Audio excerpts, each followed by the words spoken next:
Bonjour à tous, les premières vaches sont de retour dans le Jura. Après plusieurs mois de restrictions sanitaires liées à l'épidémie de dermatose nodulaire, le département a perdu au total plus de 300 bovins depuis le mois d'octobre, tous euthanasiés en raison de foyers de DNC. Mais les restrictions sont levées depuis samedi en Bourgogne-Franche-Comté et donc dès hier matin, un premier camion a ramené du bétail sur une exploitation de la commune d'Écleux. Les acheminements doivent se poursuivre ces prochains jours.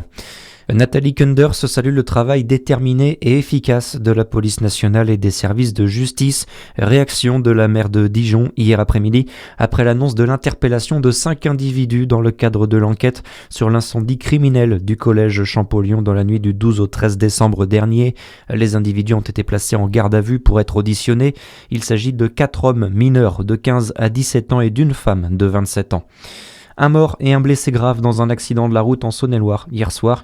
Un choc frontal entre deux voitures a eu lieu à Osselon, près de Châlons, route de Louhans. Les deux victimes sont 2 hommes de 45 ans. Et puis on vous en parlait hier, fini les produits sud-américains dans les cantines des collèges de Côte-d'Or. C'est l'annonce faite lundi par le département, une annonce qui intervient 2 jours après la signature du traité de libre-échange entre l'Union européenne et les pays sud-américains du Mercosur. Le département de Côte-d'Or qui souhaite réaffirmer son engagement auprès des agriculteurs et notamment auprès des circuits locaux, Adam Ferronnier. Oui, car dans son communiqué, le président du conseil départemental, François Sauvadet, rappelle que le territoire s'est positionné contre l'accord dès 2024 et le début des négociations entre l'UE et le Mercosur. Avec ce traité, le président dénonce une concurrence déloyale qui mettrait en péril nos agriculteurs. Il réaffirme ce que le département a déjà mis en place, promouvoir les circuits locaux dans les restaurants scolaires. En 2025, 370 000 repas 100% Côte d'Or ont été servis aux collégiens. La part d'approvisionnement en produits locaux dans les assiettes s'établit à 55%. C'est légèrement au-dessus de la loi Egalim qui fixe le seuil à 50%. Et le département adressera une circulaire aux directeurs d'établissements prochainement pour leur détailler les conditions d'approvisionnement dans les restaurants scolaires et les collèges. Dans le reste de l'actualité, l'Espagne encore endeuillée par un accident ferroviaire. Un train de banlieue a heurté hier dans la province de Barcelone un mur de soutènement effondré sur les voies.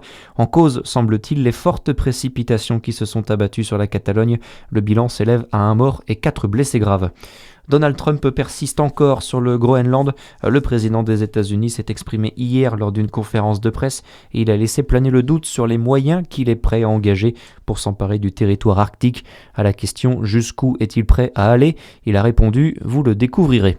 Et puis le foot avec la Ligue des Champions. Hier soir, Monaco a été balayé par le Real Madrid 6-1.